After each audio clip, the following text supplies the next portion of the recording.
one of the things the credit score model says is, am I a good user of credit? So do I use credit wisely? And it's going to be, you're going to get that temptation to get that credit card in college with a $5,000 limit and go on spring break and spend $3,000. Yeah, don't do that. Right. Please don't do that. Using it wisely. Yes. So that's when we were first married, we didn't even have credit cards. We did cash everything. We Cash didn't at have the grocery credit store. scores. We did cash at the gas station. We did cash everywhere.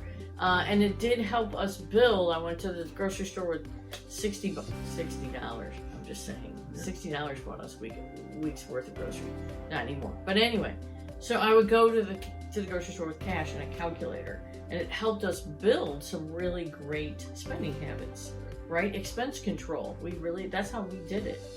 So be careful with credit cards. Use a debit card if you can. So that it's a little bit more painful to spend money. And that you don't get caught up in high credit. Have a debit card is good, but also have that little credit card. Because you got it, the debit card isn't going to build as fast as a secure card. And then, maybe a department store or something, buy some clothes and pay it off. That idea using yes, don't get too much. If you can get on your parents' credit, get on your parents' credit. So we're going to put a link at the end of this where you can tack on it and download a budget, or you can find one. And a lot of your banks are going to have programs where they'll monitor your spending. And sometimes it's so simple where I cut out that $1.89 coffee I get every morning at the gas station. There's little tiny things that you can do to put yourself in a better magazine subscriptions help? Do they build credit anymore? I know it used to be a little hack. I don't think nobody subscribes to magazines. I don't think there are magazines anymore. I think you're showing your age. I don't think. So do it maybe in small. At the dentist office. Do it in small ways. All right. So a 580 is a low score. You could still borrow on a 580. But your options are going to be extremely limited. And your interest rate's probably going to be higher. Yes. So what if my credit score is say 680? Yeah, that's good. Yeah. Is that good? I would say 680 is a C+, B- if you were in class. So, okay. Yeah, that's gonna get you into a lot of first-time home buyer programs. First-time home buyer. So it's Glenn, I have credit and I pay it, but why isn't my credit score, even though I pay on time and I have credit, why isn't my credit score in the 7s? What keeps it from getting into the 700s? So there's a lot of different factors, and one of the things that we do and a lot of lenders do for you is to get a credit report and do an in-depth analysis, and it'll show you. It has to do with how you use credit, how many open accounts you have, and how fast you're open accounts. Right, how fast you're paying them off, how long you're keeping this. We do a lot of that credit counseling. And a lot of people think that my credit score is 680. Well, it's not static, it moves. And it can go from 680 up to 740 when you pay off your credit card, and then it can go down when you use that credit card. So, all right. So, can I have too many credit cards? Can I have too much credit? No. Does that hurt my credit? It's not going to credit. So, if I'm making, let's just say $60,000 a year, and I have credit limits of $40,000, is that hurting me because I have too much lines of credit or the ability to charge on? Should I keep my number of credit cards down? Definitely not. You want to keep them high. You want to keep the utilization down, so you don't want to use them. Now, I don't recommend just keeping them for that purpose if there's a monthly fee, but you don't want to. A lot of people make the mistake if they'll get some credit card debt, they'll pay it all off, and then they'll close all their accounts, and then there's no way to get that score to move. Keep those accounts open and use them a little bit. Okay. And sometimes it's just time. It just takes a little bit of time and using that credit wisely. So here's another little credit hack. If you do have credit card debt, please get out of it as fast as you can. Now, one way to do that, and people don't know about this, you can get a credit card with 0 interest rate. Do you know that? 0 interest rate. Okay, so if you can, and if your credit's decent enough, you can get them for 12 to 18 months. So the minimum, if you're paying a minimum on a credit card right now, then please go apply for a 0% interest rate. What if somebody calls me, Glenn, and it's a debt consolidation, and when I consolidate, does that hurt my credit score if I hire a debt consolidation place and they negotiate with these people to not pay interest? Does that hurt my credit a bit? It's going to destroy your credit. Ooh, it's not a bad option if you're really struggling. We could do a whole podcast on that. Okay. But if you're interested in buying a house soon, that would be one of my least favorite options. Something I would push back in case I'm really having difficulty making my payments. That's one right before you're going to default on your loans. All right, so that's an option you want to do for last. Try the 0% interest cards and start chunking away at it.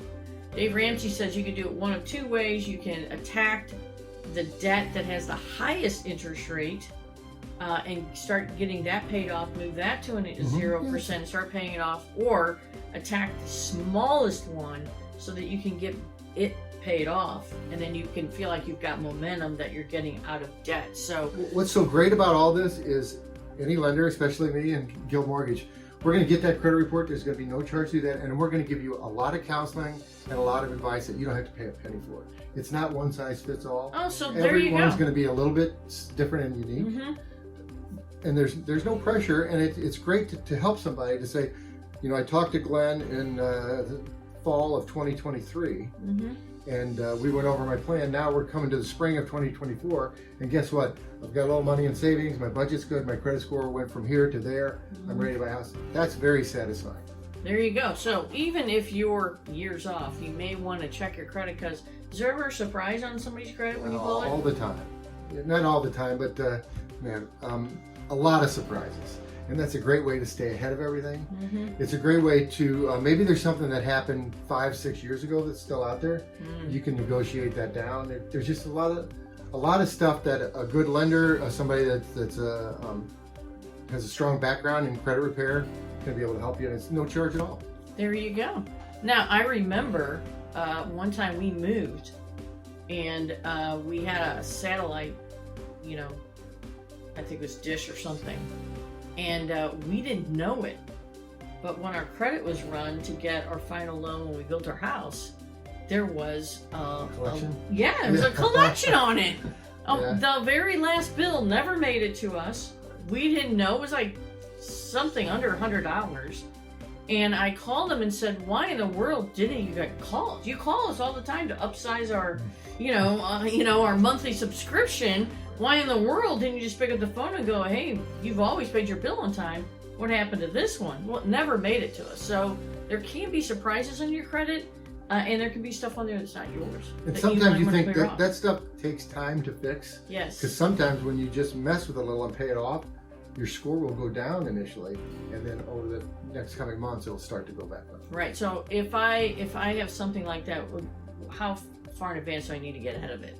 3 months, 6 months? 3 months, yeah. At least three. Right. 3 to 6 months would be good. So again, this is just like prepping yourself for home ownership, or for the next time that you want to buy, is making sure that your credit is clear.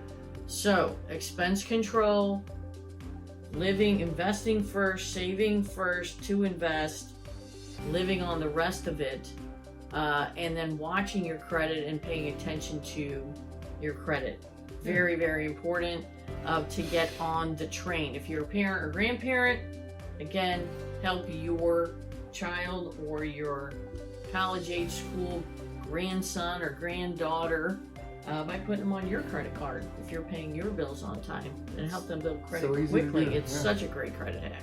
It's my favorite, my absolute favorite. So we spent a lot of time on credit. I say next one we'll start talking about maybe the down payment and the other options that we got to have that can get you in, because now it's amazing time in history where I've never seen lenders more open to bringing first-time home buyers into the market. Wow. There's grants, there's no money down, there's all kinds of programs that we have. We can work with the sellers to pay the closing costs. We can do literally on the VA loan, the USDA loan, the MHDC loan, where you need nothing to buy a house. Isn't that incredible? I know my son bought one last year. He was able to get in with, I think, 3% down. 3% down. He got a credit from the lender. Get credit. And a $2,000 gift card to Home Depot. And $2,000 gift card, which paid for all his painting and helped pay for the carpet he needed to do, and then the seller paid his closing costs. We built that in. So sometimes the mental side here is, gee, I don't think my credit's good enough. I think it stinks. Or I think I need to save a whole lot of money, and you really don't. No. And so having that quick conversation, give Glenn a call over here at Gill Mortgage. He's also got a really easy way to even just jump online and apply, so he can fill out a little form so he can run your credit. And now, does running my credit hurt my credit? Yeah, that's a good question. It's really set up so it doesn't. If it does, it's going to be very, very minimal, and it's going to be very short-lived. So maybe a point or two. Yes. But we've actually got now where we don't have to do what's called a hard hit. We can do a soft pull. So yeah. So don't go out there and get a credit card for every store that you're in or store that you like. Have one or two, but don't overdo it because then you have the tendency to build those up. Go get a 0% that's interest why the card. 0%ers do it. So Go get a zero. Go get a zero if you have credit card debt. And let's get out of there. Okay, so thanks for joining us today. Next week we'll be talking about the down payments. So again, how to get on the train, get started, and look at these different programs. I've talked to a lot of first-time homebuyers who think they need 20% down, and you really don't. No. So we really want to dive into that a little bit so that you know what's going on there, and that'll be fun. Yeah, that'll be forward fun. to it. All right. Till next week, I'm Angela Dillmon. We are here to help you build wealth, live your dream lifestyle, and leave legacies that matter. And this is my co-host, Glenn Calvin. You need to call Glenn. He's here at Guild Mortgage in St. Louis, 314-249-6461. Oh, close. 6164. Ah, dang it. 6861. 6861. 314-249-6861. Yeah, a lot of That's who you times- need to call. You need to call Glenn and just have him look at your credit. Well, just have a look at the situation. Just have a conversation. Just one of those services we provide because we want you to position yourself well to build wealth. Thanks, Angie. All right. See you next time. All right.